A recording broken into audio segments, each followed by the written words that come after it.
All right, welcome to the URM Podcast. It has been a while, and we're back. And if you've been watching or actually listening for a long time, you'll notice that Joel's back. Joel's with me. Joel's going to be co-hosting again, kind of back to where we started. We started 10 years ago, and we've gone full circle. So welcome back, Mr. Wanasek. It's really been that long, huh? Yeah, it has really been that long. Feels like 2 or 3 years, but I mean, I'll take it. 10. Here we are. 2014, baby. Good to be back. I missed podcasting, and I think we're going to have fun. Yeah, for sure. So let's just get right into it. I mean, if you listen to this podcast, you know who Joel is. So no need for us to go nuts with an introduction. Our first guest is actually a returning guest. His name is Zach Jones. He's worked with several artists like Fever 333, Plain White Tees, Velo Maya, Chelsea Grin, Scene Queen. I mean, list goes on. And he's somebody that I have been watching just grow their career in real time, which I always think is fascinating because, you know, it's one thing when we talk to people who are super established or people who are at the very, very beginning. But to me, the most interesting thing is every time you talk to somebody, they're like way further along and you're basically watching their star rise. And I think it's interesting to hear how they deal with it and what decisions they're making, what choices they're making, and how they're not messing up mentally, basically. So without further ado, let's get into it. Zach, welcome back to the URM Podcast. Thank you for having me again. Yeah, it seems like things have changed a bit since the last time. Like you were on an upward trajectory last time we spoke. I remember talking to you about that, and you were talking a lot about things you wanted to do and your mindset. But it seems as though the trajectory has kind of remained exactly like it was before, and things have just gotten better and better, and you're doing cooler and cooler things, and it's awesome. Congrats. Thank you. No, I appreciate it. Yeah, it's been a crazy. Yeah, was it last year or the year before? It was the year before. Okay, yeah. I feel like coming out of quarantine and all that, it was just hold on. It was just for people watching or listening right now is June 2024. Just yes. So people are aware. Yes. So we spoke in 22. Yeah. Okay. Yeah. Yeah. So yeah, it was, coming out of quarantine and all that. It was just like, I mean, I did a lot of, just with all that downtime, I ended up producing a lot of records remotely during that time. And then coming out of it, I don't know what happened, but it was just a steady, and it just keeps getting crazier. And like, I think last time I was like, oh yeah, I'm like taking weekends off just so I can like come back fresh on Monday. But that's gone back the other way to working on weekends again, which has been great. It's just like I've gotten to a place where I'm like working on like everything I'm doing right now, stuff I genuinely love and want to do. So like I want to work on the weekend now. You got to ride that. I think it's funny, the thing, and I think we said this last time too, getting to a point in your career where you can take weekends is like, that is a victory, because early in your career, you can't take weekends. You can't say no to anything. So when you actually get to the point where you can have a schedule that you dictate, that means you have reached a certain level. However, past that level, it goes back to not being able to take weekends. So you're right back. Yeah, it's kind of like the truth, right? It's kind of like doing free work. I've noticed is at the beginning you should do free work just to do work. Then there comes a point where you should not do any free work. But then comes a point where there's some opportunities where they will not even entertain hiring you until you do a test or something. Or you get asked to do a favor for somebody that you really should be doing a favor for. So I feel like there's some things like weekends and free work that come full circle. Oh, for sure. Yeah, it was like I feel like I hit this point where I was like, the work was like stacking up, and I was like, the weekend is supposed to relax me and make me, just not think about work and come back Monday refreshed. But all I'm thinking about is how much stuff I have to do once I come back.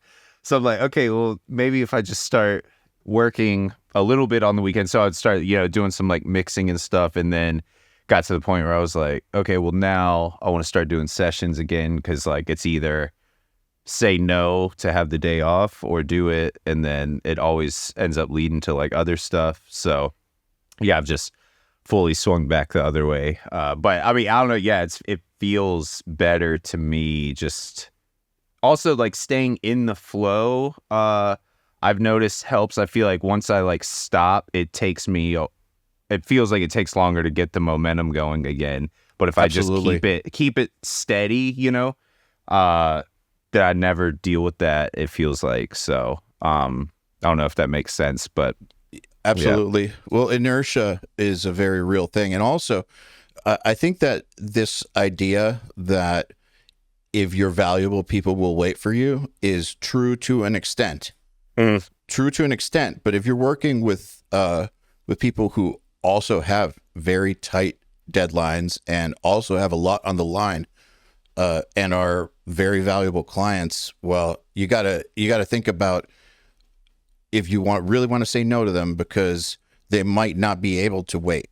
And so there is some truth that, if you define your boundaries and you say, okay, I don't work these days, I only work these days, most people would be cool about that. Or I'm not available at this point in time, we're going to have to book later. A lot of people will be cool with that. But then there are a bunch of people who you might really not want to lose as clients who will not be cool with that. And you got to make the choice. Yeah, exactly. True. I mean, I'll give you an example, Eyal. There was some of the best cuts I've gotten were literally like, it's 3:00 on a Friday.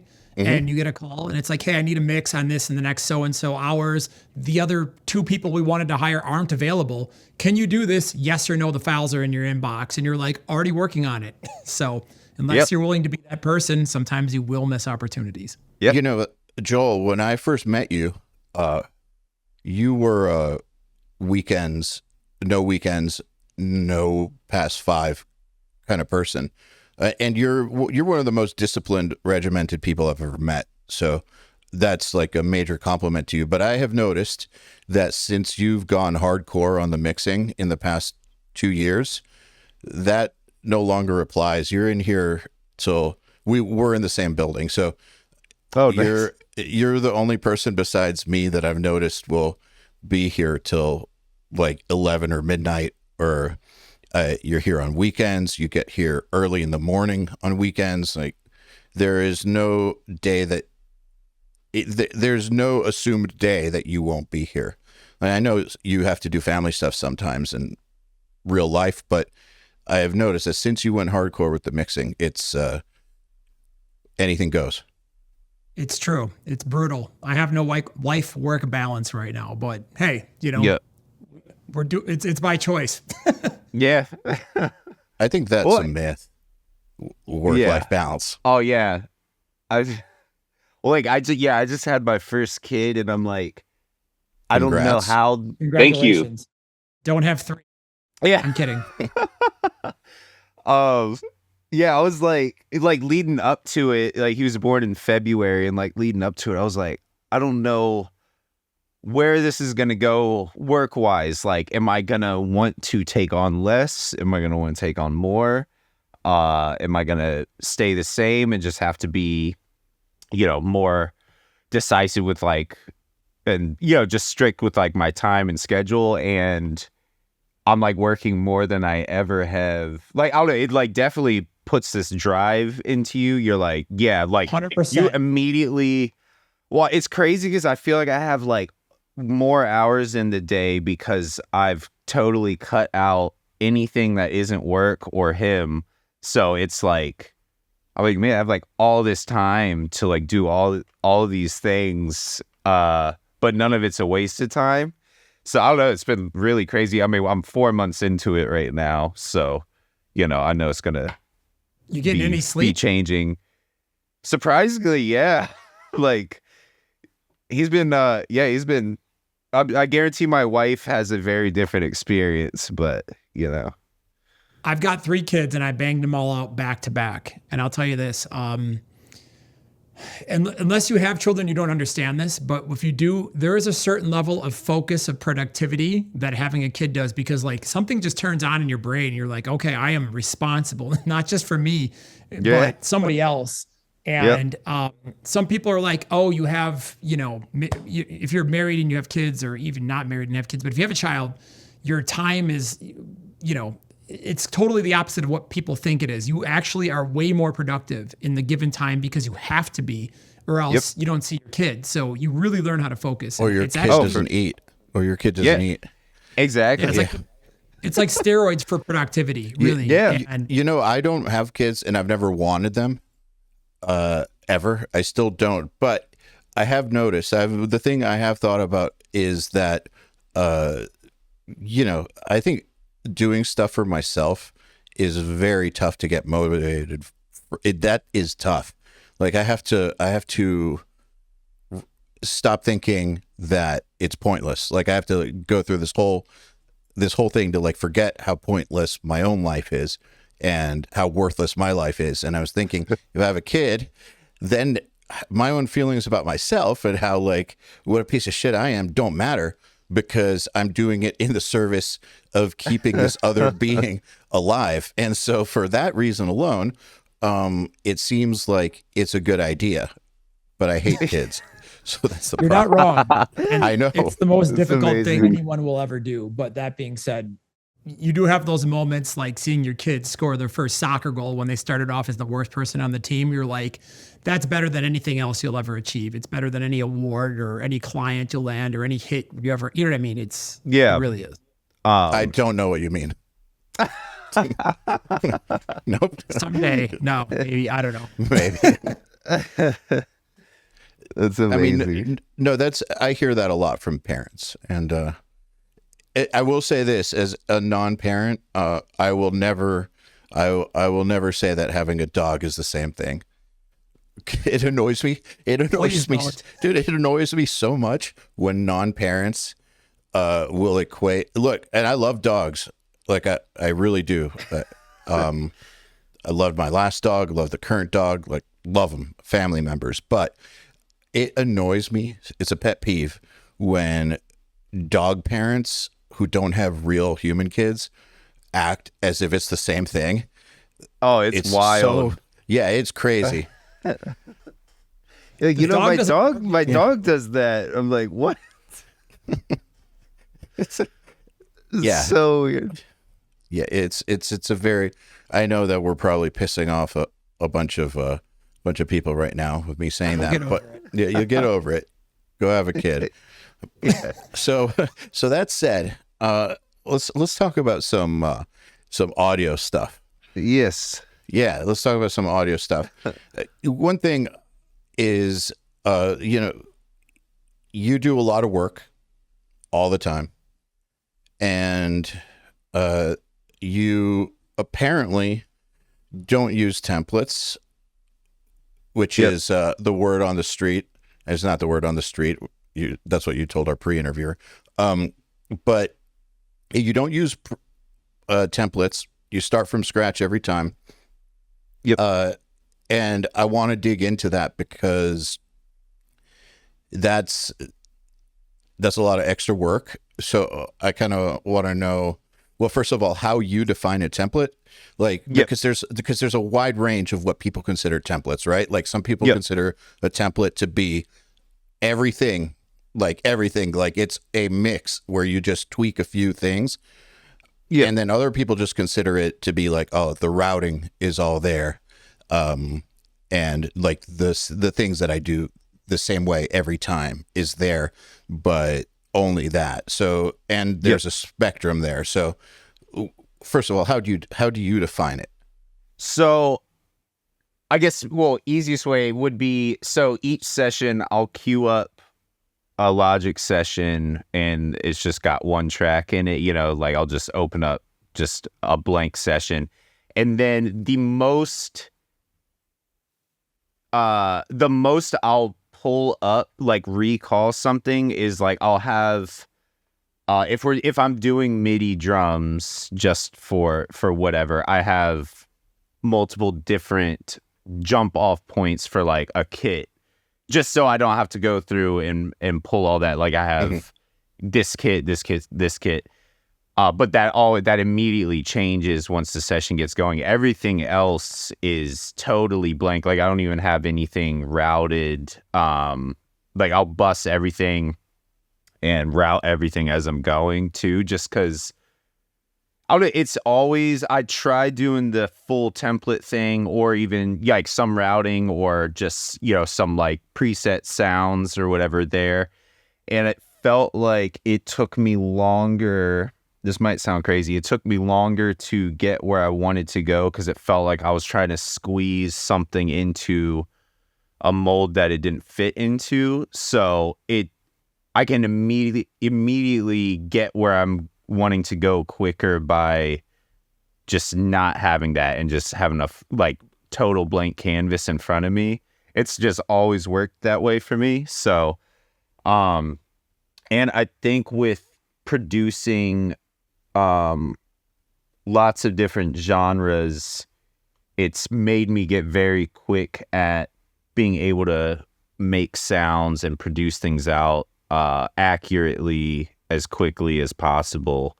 So it's something I've like worked on ever since I moved to LA. I was like, okay, I feel like I've tried it this way. This seems to be like the best route for my workflow, and I've just tried to like perfect it. But yeah, so I don't know.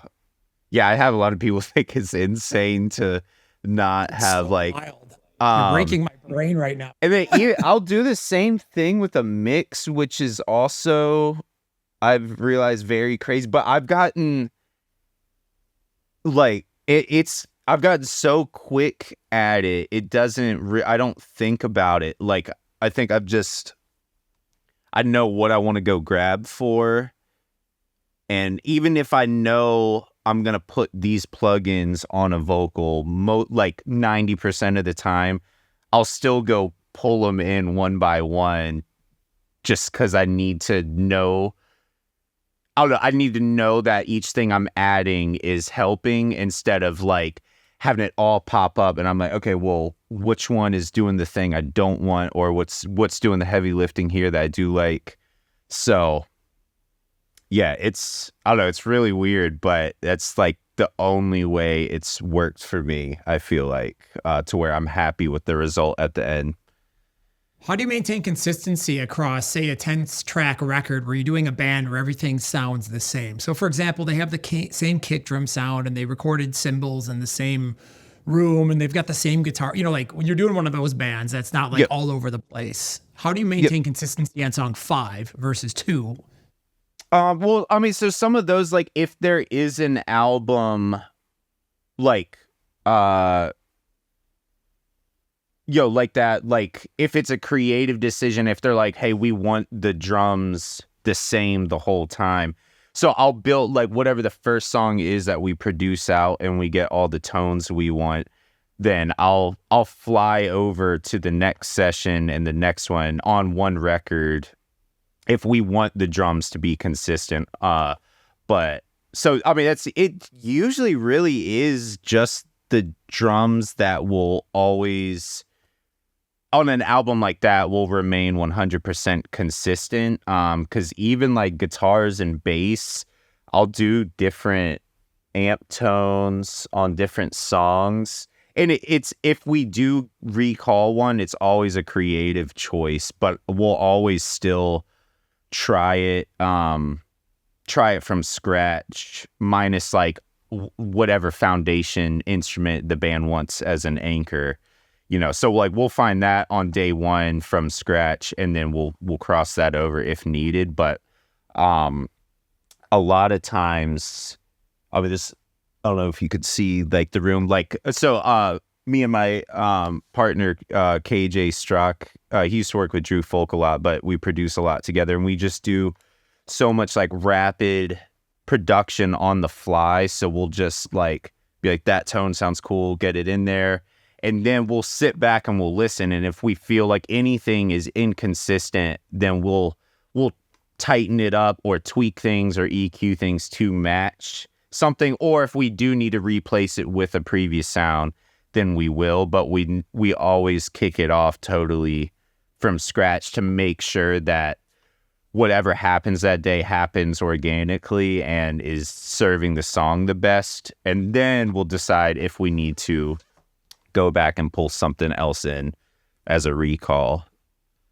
So it's pretty crazy, like it's a very weird workflow, but cool, yeah, like it's just it's a I feel like. it's it because that's the other things, like, you know, because I work a lot, and like right now we're doing like albums during the day, so we, you know, like I'll mix from like 9 a.m. till noon usually, and then I'll do whatever my main album is from 1 to 7 typically, and because that's usually the block of time I've noticed where like around 7 everyone's kind of checking out, making poor decisions on the song, so it's usually a good time to close it down, and then we'll take like an hour break, go get dinner, and then like right now we're doing albums during the like an album during the day, and then we're doing an artist that I've been working with for a minute was like, hey, I really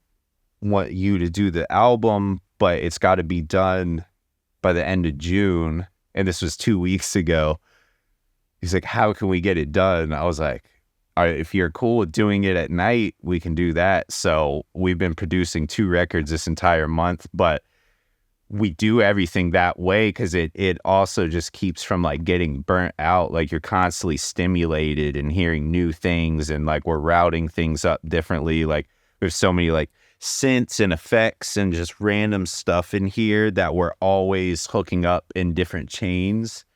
So it does, like, I feel like the amount of workload we have and the different styles of music that we work on, the only way I think we can get it done accurately and enjoy doing it is by doing it from scratch each time, because it just feels, yeah, nothing feels redundant ever. So that's a key detail, actually. What you just said, the key detail for anyone listening who is trying to figure out the technical side of how this possibly works.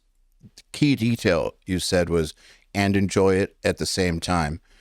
I just needed to point that out because we all know, and I'm sure we've all been there at times, producers, mixers who do not enjoy it and get very, very burned out, get very negative and bitter about this awesome job they have.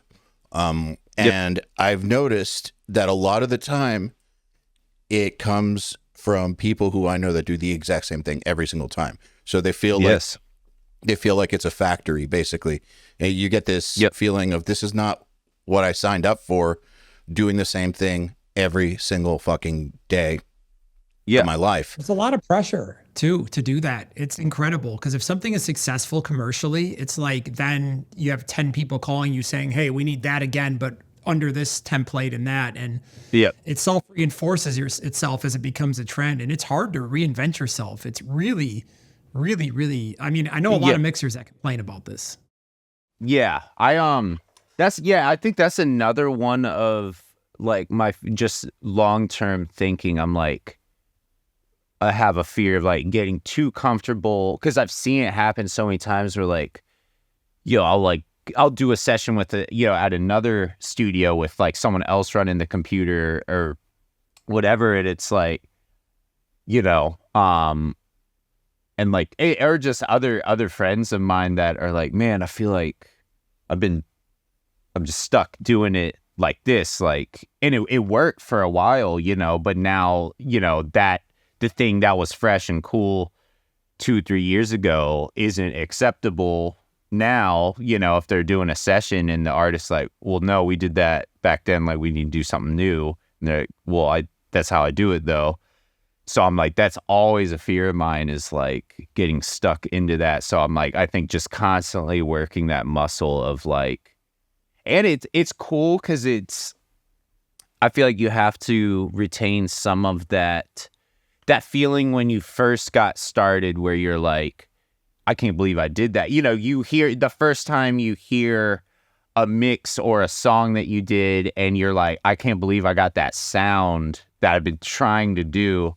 So the amount of times I get to still experience that feeling is actually crazy, because like it went away for a bit when I was trying to just crank things out in more of a factory setting. I was like, man, I just feel like I'm like, just nothing felt exciting. Nothing new was happening. I'm hearing the same drum sounds, the same guitar sounds every day. So I'm like, I mean, what's there to get excited about? And then started changing it up, and then it's like now, like after the session, like KJ and I will just be like, man, like we'll just want to talk about what we did and how excited we are that we like achieved this sound or did this thing. So I'm like, it's really been like a game changer for there's constantly a fire lit, I guess. Like we're just always like totally into what we're doing and just like obsessive over it, you know? I think that's the key. It's key with any creative field. It's the same for me with guitar. I've noticed that before I took a break from guitar, this used to happen. Then after I came back to it, this also would happen. And I figured out exactly what to do about it, which is you get into these routines, these practice routines that are effective, and they just become the habit, and you just do things. You do X amount of time of this one technique and then this other one, and that's your shit. But if you do that over and over and over for months and months and months, you will plateau mentally, because that level of mental engagement that you had at the beginning when you were first adopting those techniques is no longer there. You're just kind of going through the motions, and you'll get incrementally better, but you're not going to have that fuck yeah light bulb moment. So having to, whenever I notice that I'm starting to get to that point, I will do something to raise the bar or to make myself uncomfortable. And then I get that feeling that you're talking about, that same feeling from back in the old days when things were new. It's a myth that you don't feel that anymore if you've been in something for a while. You just have to try. You have to make a conscious effort to reach it. Yeah, because it really is, because it's like anyone that I know, and like I mean everybody, because it's not always great. Like everyone has moments. Like I mean I still have moments where I'm like just not feeling it today. You know, like that's totally normal. Of course. Or like you have days where like nothing sounds good to you, but then you go back and listen to what you did a week later. You're like, what was that? Why was I like tripping over that? It sounds great. Or, you know, like it's just weird. Like it's all perspective and stuff. But yeah, like I feel like a lot of the people I know that are like, nah, man, like it's just work now. I'm like, I mean, it doesn't like it's music. It shouldn't feel like work all the time. Like it should mostly feel creative, and like I'm like there's a lot of hard work and stuff, but like I think when you start to feel like you're clocking in for like a 9 to 5, in the sense of you're like, just get me through this one, I feel like that's when you know that something's got to change. I've seen that a lot. I started to get to that point at, this probably like last year. I was like, man, I gotta like figure this out, because that is not a good feeling, like to be doing something. Like we're all very lucky to be doing this and being able to like live off of it. And I'm like, so to get to the point where I'm like acting like I'm like walking into just some like whatever bullshit job, I'm like, is crazy. So I was like, what's wrong here? And I was like, oh, I'm just like bored. I'm trying to do the same thing every day. And expecting a different result, and it's just not ever gonna happen, you know. You ever find that when you're mixing, for what's example, the same thing we're talking about? I'll give you an example. So one of the hardest, because all I do is mix. One of the hardest things I run into is when I get a 12-song record, and they've gone around to every writing team in the city and LA and Nashville, and you've got 12 different songs that were written by 12 different groups of people, all trying to be singles. And then you get the same song structure. The only thing that's different is the riff. The verse is soft. Yes. The production changes, like in terms of how many synths. The hook is a little bit different, but it's like the same song 12 times. And you're sitting there when you're mixing and you're like, okay, on song 3, this is dope. And by the time you hit song 7, you're like, I really need to start varying it up. So what I do is I try to like change up my drum sounds and intentionally force different things on different sounds. Yeah. So how do you do that when you're mixing and like handle that type of challenge? I mean, I think kind of like that, where it's like, if I'm feeling like, there's this one record I'm mixing right now, and I'm like, okay, the first couple songs, I'm like, okay, this feels cool. And then it started getting to a point where there's certain songs where I was like, well, I don't like this remaining the same, kind of going back to what we were talking about, where I'm like, so I was like, okay, well, I was like, hey, are you guys cool if it's not going to sound like it doesn't belong on the record, but I want this song to be served a little differently. Are you okay with that? They're like, yeah, like, let's hear it. Did it. They're like, yeah, okay, that's cool. Like, so I think just knowing, like, and I think when I notice that, it's also, because if it feels like, say, if you're crossing over sounds on a mix to multiple songs, it feels right, then like my brain isn't going to start.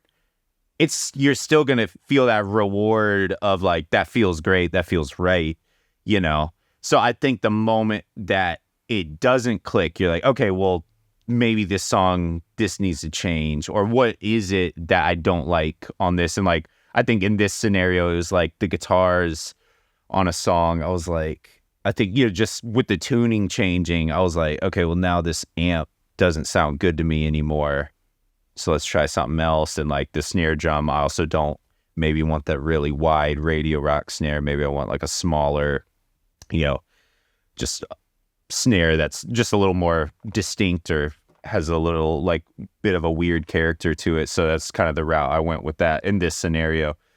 But yeah, I think in that sense, I'll go, once it starts feeling wrong is when I'll change it, So like if it is one of those bands where they want it as consistent as possible, I'll cross over what I think makes sense to cross over. But the moment it starts feeling wrong, that's when I'll pivot the other way, I guess. But so it's never autopilot. No, because it's also, I feel like I'm so OCD that if I'm just pasting things in, I don't know, it's like it just feels like I skipped a step and I can't get past that in between of like nothing on the files to everything on the files in a split second. I'm like, well, how did we get here? So I'm like, I have to kind of put my hands on everything one at a time, I think each time, to like know that it's right. And I've also noticed, because I think I actually had this conversation with Cameron, with anyone listening, I guess we were talking about our friend Cameron Almasi earlier. He was like asking about the consistency thing, and I was like, it's funny that I've noticed, even if you could not do the same, not use any of the same sounds for any of the songs, but I think your ear and the way you EQ things and your taste for leveling, it all kind of ends up in a similar ballpark, I've noticed. Like, it really, because I've had bands where they're like, are you sure this is going to like all work? I'm like, yeah, it will. And they're like, oh, wow, okay, yeah. Because it's like, you still treat your filters still over everything. So like, I'm like, I know I always hate these frequencies in guitars, so those are not going to be in any of the songs because I'm going to remove those from existence. And then, I like the kick drum usually at this volume. So like, there's just these things that you just as a human are going to do. And that's your taste. And I think that's also like, that's why people are coming to you. So like, I think that it makes its way into the song each time, more than you think it would. That's what I've noticed, I guess. So yeah, the consistency thing hasn't really, ever been a thing where I'm like, oh man, this is like way off from the last one, but even on records, where I like on the first Slipknot, one of the songs, I think Spit It Out, not sure if it's Spit It Out, maybe it's Surf, I don't know. One of the songs was actually from the demo. It wasn't part of the Ross Robinson recording. I didn't know that until Monty Connor, their A&R guy, told me. And I had listened to that record for a long time. That record was in super heavy rotation in my life when it came out. And I never noticed that there was a song that it was a completely different recording. It was the demo. There's a demo on that record, and I would have never known if I hadn't been told.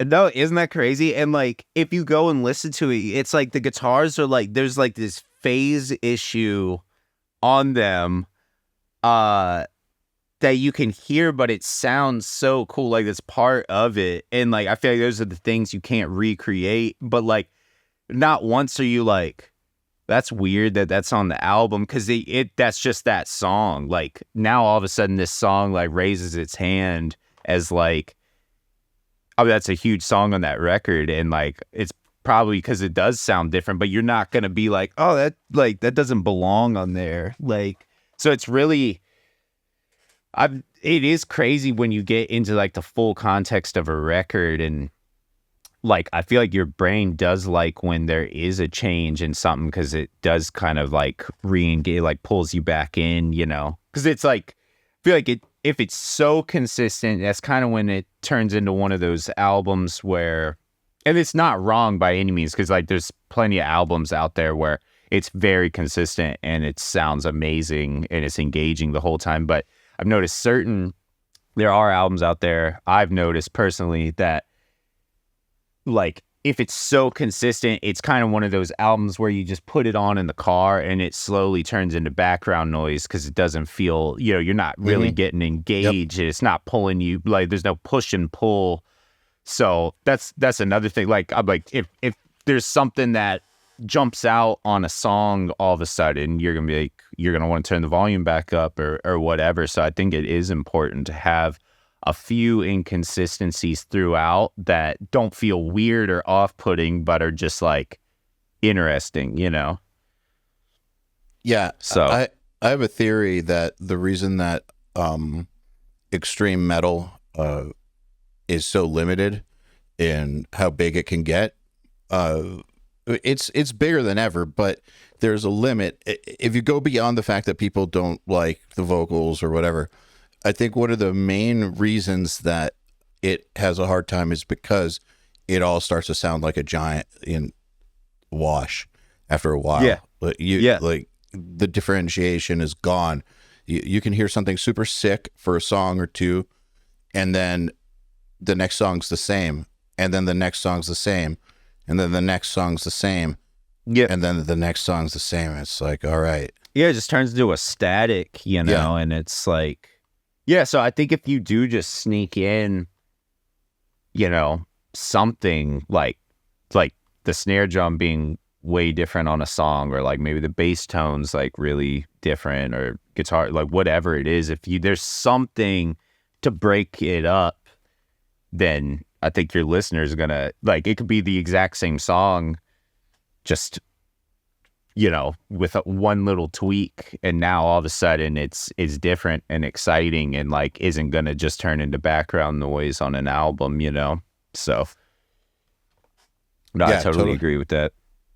Joel, I also thought it was interesting. You it was something that I've noticed recently. I talk about. I just thought it was really interesting. You said almost exactly what I've said before in other conversations about, you know, you get an album to mix and it just feels like everyone made the same song. And like it might be a hot take, but like I think because there's definitely room for the big writing trips, and you come to LA, you go to Nashville, you hit all the writing rounds and stuff, but like literally everybody especially like if you just take rock for instance, everyone's going to want to try to chase the rock, the quote unquote octane single or whatever. So it's like production intro, big riff, drop it down for the verse, maybe a pre-chorus, rip up to the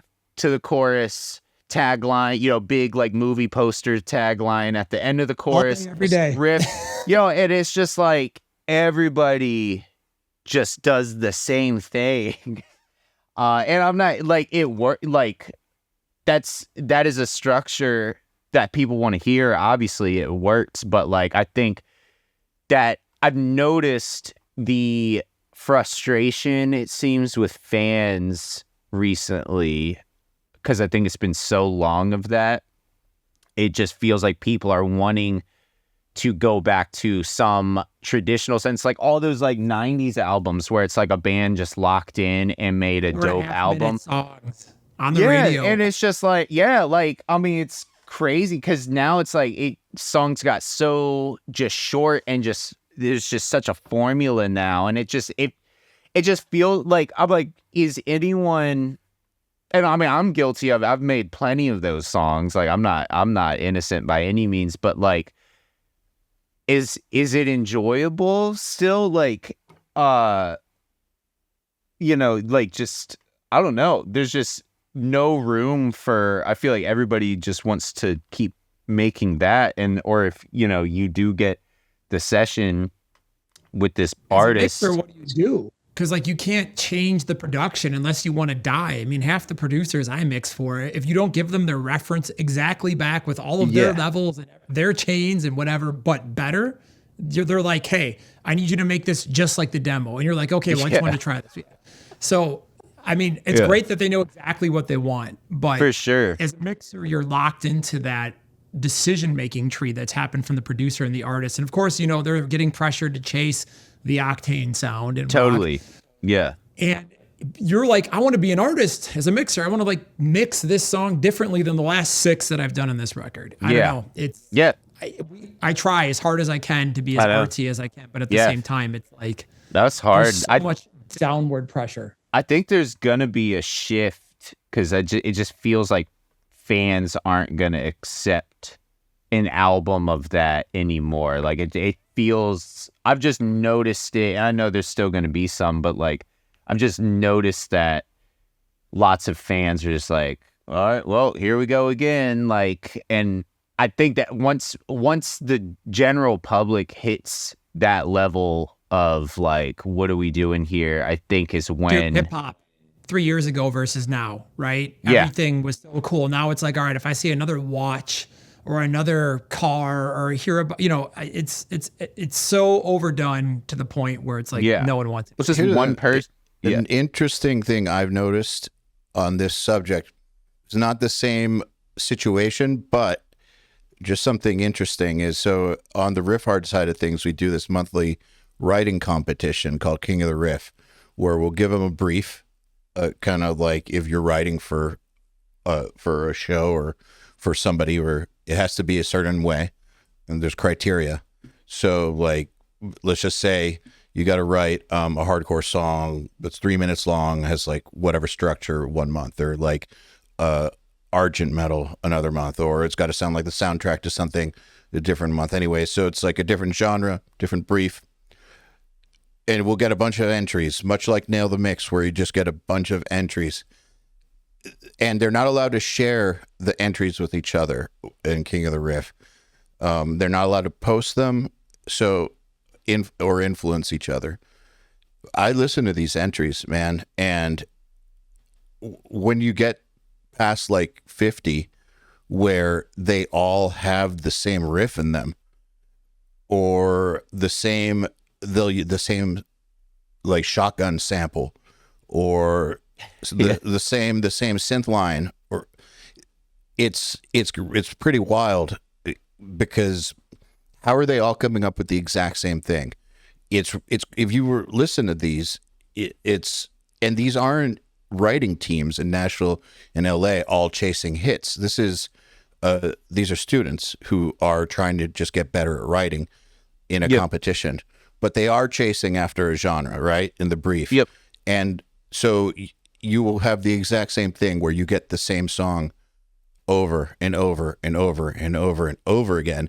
And so I think that, yes, there is an element when you get to the pro level of people are chasing hits and they see something that works. You see that in movies too. You see that in software. But Totally. I think there's something, it's a human thing too, because I'm seeing the exact same phenomenon at a student level too, because they are using the same exact chord progressions, the same notes and riffs, like the same. It's crazy. It's like I'm trying to understand how that happens. Like, where does it all come from to where they're all writing the same thing?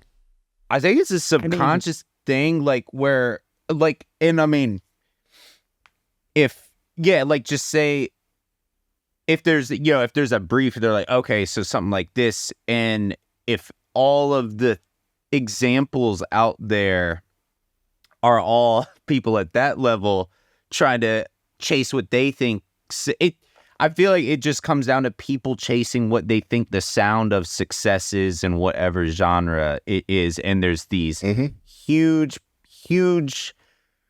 in rock. It's the riff. Like right now, I feel like it's the riff, and then it's that tagline at the end of the hook. You know, those are the two things that people think are what success is in a song in this genre. And like, it's different if you go to rap or pop, you know, it's just, there's these common threads. Some of it is just the staple of the genre, but some of it is just like, okay, well, that worked really well for this artist, and it worked a little bit for the one that did it after them, and so on. But now we're getting to the point where people are like, oh my God, like, please do something else. And like, so I think it's just, I think everyone, I've noticed just in sessions, everyone is so scared to not do what is successful that I feel like people have forgotten how to just be weird and just make weird art. And like, that is always what sets the trend. Like, yes. So whoever has the balls to do that wins. And it could take forever. Like, there's so many, I think also that's the other thing. Everything's so instant. You go on social media, TikTok, whatever, you're just getting these quick dopamine rushes, just scrolling. Everything's just so immediate. You can DoorDash, you can have like your favorite meal at your house within 20 minutes. Like, everything is immediate.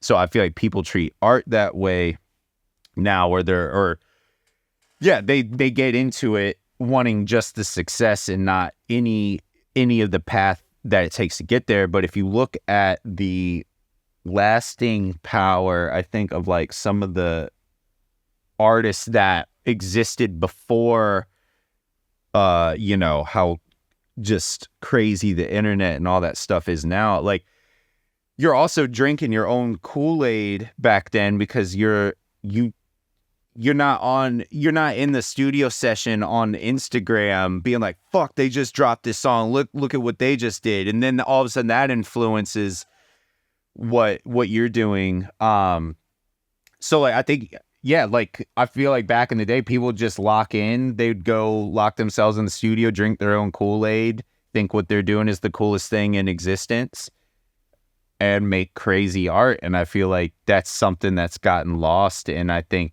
the people that still do that are the ones that are winning. And like, it might not work first try, second try, but like, I do believe repetition. And if you're doing something so strange that no one gets it the first round, try it again. If they don't get it the second round, try it again. If that's you as an artist, why would you shouldn't pivot off of that. Just do it again. And it does work. Anyone I've seen that makes the weirdest fucking music, they could be going on year 15 and then it finally clicks and they're absolutely massive. I'm like, if you love it and that's what you want to do, just do it and be willing to put in the time. But like, guarantee once it hits, like that 10 years or whatever it took you, all of a sudden isn't going to feel like it was that long. Like, you know, I mean, like we've all been doing this forever, and it's like, you know, you'll have that moment where you're like, oh shit, this is like, it's like crazy stuff happening. I'm not like, but man, it took forever to get you, like, you know, you are aware of that, but like that moment feels so good and rewarding. You're not, you know, you're not hung up on like the shit you just went through to get there. No, that makes You're it just better. Like, yeah, you're like, Here's what's fuck yes. terrifying. What's absolutely terrifying about this is professionally, right? You know, you got a family to feed, right? I got a family to feed. And like professionally, if you want to work and stay busy, sometimes you have to not be taking risks, but play in the box. Yep. But you also know deep down in your heart and soul that if you want to really be the next thing or be the next like flavor of the month mixer or producer or whatever, you have to find the next thing. But no one in the system wants to reward that. They penalize you for it because it's that's different. So it's really frustrating. I mean, for example, that's why I went analog 2.5 years ago and I bought a console because I'm like, dude, everybody's going in one direction and it's all starting to sound the same. And I want to sound totally different than everybody else, even if I'm playing in the same pool. So you were gonna say something. No, exact, dude. I love that. Like that's we've just bought a bunch of like outboard synths and just all sorts of stuff, and I was just like, I just want, it just needs to sound different than what everyone else is doing, and like so. But you came from a world in the box, so now you still have the modern, all those modern skills, but now you're bringing in this new flavor, and I think that's like a winning formula, you know.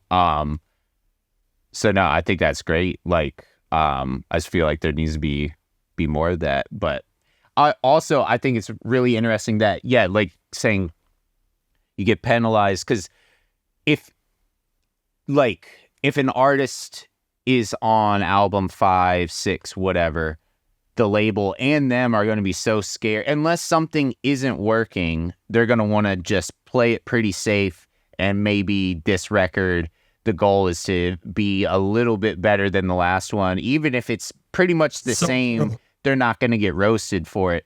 But the ones, I think, you saying you got to go find it. Like the things that I have gotten to do the craziest shit on, and even in the moment I'm like, I don't know what this is, but I've never heard this before, so let's see what happens. Like Scene Queen being a prime example, and like and those are the things that are the most polarizing. Like that is, people think that is, you know, it's some people's least favorite thing they've ever heard, and it's other people's absolute favorite thing that they've ever heard, and like that's where it should be. Like, I'm not saying the middle ground. I agree.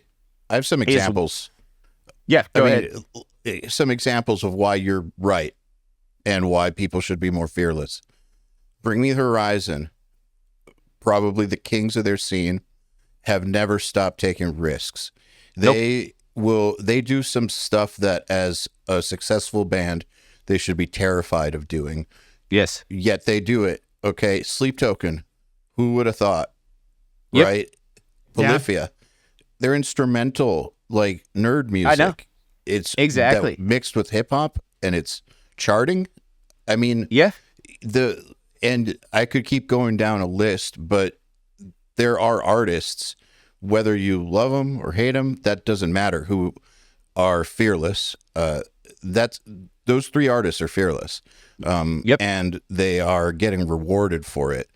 I don't actually listen, and I don't listen to any of them. So, but that doesn't matter. Nothing but respect, and I definitely admire the quality in what they do. But most of all, the fearlessness and the fact that they have been able to carve out really, really big places for themselves without compromising. And it just goes to show that that is still a possibility. Like, that can happen. So the idea of being scared to do that, that's a choice. Now, I will say, though, not everybody is capable of being a groundbreaking artist. Okay. So there is that too. Like, there are some people who artistically their output is going to be, like a Big Mac. That is what they do. They're not making a Michelin. They're not making Michelin meal worth of music. They're making fast food. And there's nothing wrong with that. Like, no, that is just what they do. But they're not going to, you can't deviate from the formula of a Big Mac. And so I think I think it's important to just realize which artists we're talking about, because there are some artists who they are not that person. They are not going to do something insane that also gets huge. They're going to give you a musical Big Mac, but people love Big Macs. Yeah, no, exactly. And obviously if it swung the other way where everyone was just making outlandish, crazy shit, then people would want to be like, okay, can we get some of that like normal stuff again? So there's always got to be a balance, and novelty versus familiarity. Yeah. So it's funny when you see the young artists that are like, well, I want to be that big, but they just are trying to do what that band does, but are not doing it anywhere close to as good because they didn't invent that sound. So I'm like, you can chase that other person's game. Yeah, I'm like, oh yeah, like what is it that you do though? And like, yeah, like I think if you're just honest and a good artist and you are just in touch with what it is that you do, and if it is that Big Mac style thing and you do it very well, that's you as an artist, and that's why it's working and why you're winning. If your thing is to be completely weird and just very hard to digest, but you have a rabid, cult following, that works as well. So like, I think it's just identifying who you are as a person, what your personality is. And, I think I try to do a lot of that when I'm producing an album, trying to get to the bottom of an artist and like how they view things. And it's like, I think not enough artists stop to really think about that, because like it does have to come naturally to you. You can't force someone else's persona onto yourself or like try and mimic it. You can take inspiration, but I think the moment that you're like having to try and like mimic everyone else's moves to a T, you're like, okay, well that's not you. Yeah, doesn't work. Yeah. Like, so yeah, I just think, it's just interesting to see just working with all these different artists and just the different outlooks, and like at all different stages in their careers. Like they could be just starting out, they could be on album 2, they could be on album 9, and it's like, it's all over the board with what they're wanting to do, but what they're not willing to do to get there, or vice versa. So it's really, it's a minefield. So we're almost out of time, but want to talk about one last thing. You down for some rapid fire questions? Yes. All right. First thing that comes to mind. Well, right. Not that wasn't the question, but but yeah, just tell us the first thing that comes to mind with these questions. All right. Favorite compressor? Distressor. Okay. Sims or tube amps? Sims. Best hardware analog synth? I'm going to go with the Moog Grandmother. Ooh, good choice. Best plug-in EQ? Fab Filter Pro 3. Favorite mic preamp? 1073. And what is the baddest ass, most crushing mix you've ever heard in your life? Ooh. I feel like the Dark Horse Nickelback album sounds insane. Is that the one I'm thinking of? Excellent choice. Yeah, in rock. I could go on for days about different genres, but that one's pretty mind-blowing. Yeah, it's gold standard stuff. But Zach, thank you so much for coming back on. It's been a pleasure. Thank you guys. Yeah, no, it was great. Had a blast. Anytime. Awesome. Well, thank you so much for having me. For sure. I'm sure I will see y'all soon. Yeah, you will. And tell someone I said hey. I don't know who, but thank you. I'll let somebody know. All right, cool.